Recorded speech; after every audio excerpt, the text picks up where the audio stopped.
Hi everyone and welcome to P4A mathematics magic. कैसे हैं आप सब? उम्मीद करती हूँ कि काफ़ी अच्छे होंगे और आप लोगों की एग्ज़ाम की प्रिपरेशन भी बहुत अच्छी जा रही होगी। गाइस, स्क्रीन पे तो आप लोग देख ही रहे होंगे और टाइटल में भी आपने पढ़ ही लिया होगा कि आज हम लोग क्या डिस्कस करने वाले हैं। डेफिनेटली आज हम लोग बात करने वाले हैं ग्राफ्स की, graphical representation of a polynomial. Trust me guys, students का सबसे फेवरेट टॉपिक होता है ग्राफ्स। एम आई राइट और wrong? Definitely I am right, I know that.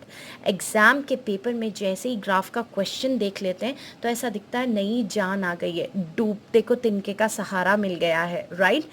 एक नया कॉन्फिडेंस आ जाता है स्टूडेंट्स में जैसे ही ग्राफ के प्रॉब्लम को देखते हैं।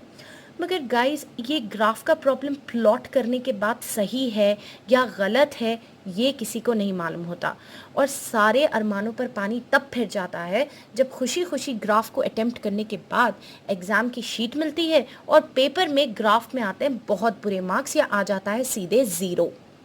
तो गाइस, ये कॉमन एरर्स ग्राफ में क्यों होते हैं? ऐसा इसलिए होता है क्योंकि आप लोगों को ग्राफ्स के बारे में कुछ ज़्यादा पता नहीं होता और आप सिर्फ ये समझते हो कि ग्राफ सिर्फ एक्स और वाई के प्लॉटिंग का खेल है।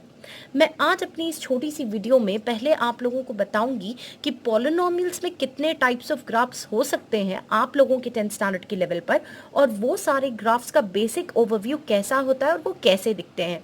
अगर आपको ग्राफ्स के बिहाइंड या पीछे का फंडा आपको पता चल गया गाइस, तो आई एम डैम श्योर आप लोग एग्जाम में कभी भी एरर कमिट नहीं करोगे, और अगर आपसे मिस्टेक हो भी रही होगी तो आप उसे टाइम रहते रेक्टिफाई कर पाओगे अपने एग्जाम में, क्योंकि graph is nothing but based upon plotting, और अगर प्लॉटिंग गलत चली जाए तो आपका ग्राफ चला जाएगा। तो आपको कैसे पता चलेगा कि आप लोग सही प्लॉट कर रहे हो या गलत? तो चलिए देखते हैं वीडियो में। Guys, graphical representation of a polynomial में, जैसे कि मैंने अपने पुराने वीडियोस में भी आपको बताया था, types of polynomials are linear, quadratic, cubic polynomial, and we have also got polynomials of degree greater than 3, okay, and they can be 4, 5, 6 and so on. और आपको उनकी स्पेसिफिक टर्मिनोलॉजी में जाकर कंफ्यूज होने की कोई ज़रूरत नहीं है। आप लोगों की लेवल पर बेसिक ग्राफिकल रिप्रेजेंटेशन के लिए हमारे पास linear as well as quadratic है। Not even cubic polynomial is into consideration, मगर फिर भी गुड टू नो इन्फॉर्मेशन है तो मैं आप लोगों से ये आज शेयर करूंगी। गाइस, सबसे पहले हम लोग देख लेते हैं what is a linear polynomial, quadratic polynomial and a cubic polynomial. Linear polynomial वो पॉलिनोमियल होता है जिसकी डिग्री 1 होती है। मैंने अभी कोई भी एग्जाम्पल्स नहीं लिए हैं, कोई भी इक्वेशन नहीं ली है, क्योंकि मैं इस वीडियो में सिर्फ आपको ये बताना चाह रही हूँ कि आप लोग ग्राफ कैसा नज़र आता है उसकी इमेज को अपने ब्रेन में सील कर लें कि कौन सी इक्वेशन का कैसा ग्राफ नज़र आता है। तो इसके अलावा मैं आपको अभी के लिए और कोई चीज़ से कंफ्यूज नहीं करना चाह रही हूँ। तो आप लोग देख सकते हो गाइस कि लीनियर पॉलिनोमियल की डिग्री 1 होती है, और हमेशा याद रखिए कि उस लीनियर पॉलिनोमियल का ग्राफ एक स्ट्रेट लाइन होगा।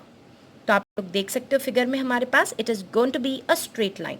और गाइस, ये स्ट्रेट लाइन जिन पॉइंट्स में एक्स और वाई दोनों को टच करेगी वो इसके जीरोज होंगे या फिर सॉल्यूशंस होंगे, जैसे कि मैंने आपके इस प्रॉब्लम में हाईलाइट कर कर यहाँ पर रखा हुआ है। ओके उसके बाद हम चलते हैं आपके क्वाड्रेटिक पॉलिनोमियल में। क्वाड्रेटिक पॉलिनोमियल की डिग्री होती है 2, और इसका पैराबोलिक शेप आता है, यानी कि इसका जो शेप होता है वो पैराबोला होता है या यू शेप होता है। ये यू शेप ऐसा भी आ सकता है गाइस, या इन्वर्टेड भी आ सकता है। Okay, so you need not worry about it. और आप देख सकते हो कि क्योंकि इसकी डिग्री 2 होने वाली है, therefore you can easily see in the video इसके सॉल्यूशंस भी आपको 2 मिलने वाले हैं। फिर हम चलते हैं हमारे थर्ड केस पर, और हमारा थर्ड केस आप लोग स्क्रीन पर देख रहे हो। It is nothing but the cubic polynomial, और क्यूबिक पॉलिनोमियल की जो डिग्री होती है वो होती है 3। यस, 3। तो इसका जो शेप होता है, इसका शेप कोई स्पेसिफिक नाम नहीं दे रहे हैं, बस हम लोग लिख रहे हैं क्यूबिक कर्व या सिंपली एक कर्व। तो आप लोग यहाँ पर देख लीजिए, इसका कोई स्पेसिफिक शेप नहीं है, क्योंकि यहाँ तक तो ये पैराबोला था, मगर इसके बाद फिर एक और पैराबोला ज्वाइन हो गया है। तो we simply say that it is a curve, और ये जिन पॉइंट्स पर एक्स एक्सिस को आपके टच कर रहा है वो यहाँ पर 3 पॉइंट्स है, 1, 2 एंड 3, क्योंकि इसकी डिग्री होने वाली है 3। और आप देख सकते हो कि मैंने यहाँ पर दो छोटे छोटे ग्राफ्स और इन्वॉल्व किए हैं इस वाले सेक्शन में। तो ये दो और छोटे ग्राफ क्या हैं? इन केस अगर आपकी डिग्री जो है वो ग्रेटर देन 3 हो जाएगी, समझ लीजिए कि आपकी डिग्री जो है वो 4 हो जाएगी, तो आपको मिलने वाले हैं 4 सॉल्यूशंस। तो हमें देखना है कि एक्स एक्सिस पर ये ग्राफ कहाँ कहाँ टच कर रहा है। तो अगेन आप हाईलाइटेड पॉइंट्स को देख लीजिए, 1 2 3 एंड 4। तो बिंगो गाइस, इसके सॉल्यूशन भी 4 है। तो ये आपकी उस डिग्री ऑफ द पॉलिनोमियल को रिप्रेजेंट करेगा जिसकी डिग्री ग्रेटर देन 3 है या फिर 4 है। उसके बाद अगर आप यहाँ पर भी एक एग्जाम्पल देखते हो तो it is touching at the points 1 2 3 4 और 5। तो हम क्लियरली कह सकते हैं कि ये वाला ग्राफ उस इक्वेशन को रिप्रेजेंट करता है जिसकी डिग्री 5 होती है। मैं एक चीज़ आपको फर्स्ट ग्राफ में बताना चाहूँगी गाइस, यहाँ पर बेशक मैंने 2 पॉइंट्स हाईलाइट किए हैं और यहाँ पर डिग्री 1 है।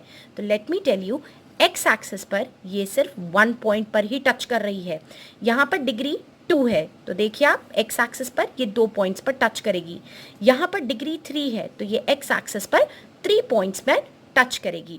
और उसी तरीके से जितनी डिग्री होती है guys, you people just have to concentrate on the x axis and no other axis at all. और जितने पॉइंट्स पर एक्स एक्सिस पर वो ग्राफ टच करता है उतने ही उसके जीरोज होते हैं, और जिन वैल्यूज को वो टच करता है वही वैल्यूज उस पर्टिकुलर पॉलिनोमियल के सॉल्यूशंस होते हैं। तो गाइस, इसके साथ आप लोग क्लियरली एनालिसिस कर सकते हो कि आप लोगों का प्रॉब्लम पॉलिनोमियल का क्या दिया हुआ है, आपकी इक्वेशन क्या है, और उस हिसाब से आपको कौन सी पिक वाला ग्राफ फाइनली आना चाहिए।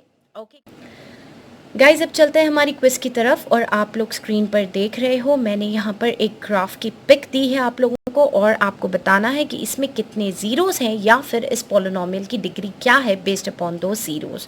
तो आज आपकी क्विज काफ़ी छोटी सी है क्योंकि आप सभी बिजी होगे, तो आंसर करने का आप लोगों के पास टाइम नहीं होगा। और जिनके पास टाइम है और जो मेरे व्यूअर्स बिजी नहीं हैं, can definitely answer my question. I would be happy to acknowledge it. और आज हम लोग चलते हैं हमारी important tip of the day पर। गाइज, आज कोई इम्पॉर्टेंट टिप या टेक अवे नहीं है, बस एक छोटा सा सजेशन है। Because it's the occasion of Eid, तो I would suggest you people that make this day a big day as well as a special one, so that it becomes unforgettable. जी हाँ, ईद तो हम हर साल सेलिब्रेट करते हैं guys, but this year you can make it a special one. As you people already know कि COVID-19 pandemic has been spread on a vast scale all over, तो आप लोग प्लीज़ सोशल डिस्टेंसिंग को आज के occasion पर maintain करिए और वो तमाम गवर्नमेंट के नॉर्म्स को भी फॉलो करिए जिसे फॉलो करने के इंस्ट्रक्शंस आप लोगों को दिए जा रहे हैं। और दूसरी चीज़ है कि जो लोग क्वारंटाइन में हैं और जो फैमिलीज़ आज के दिन का सेलिब्रेशन नहीं कर पा रहे हैं, उन लोगों को आप डोनेशंस, फूड, क्लोथिंग एट्सेट्रा या कोई भी छोटी बड़ी चीज़ से डेफिनेटली हेल्प करिए गाइस, क्योंकि happiness spreads and makes you more happier. तो कोविड-19 को अगर भगाना है तो हैप्पीनेस और काइंडनेस को पहले फैलाना होगा गाइस। कोविड-19 खुद ब खुद चले जाएगा।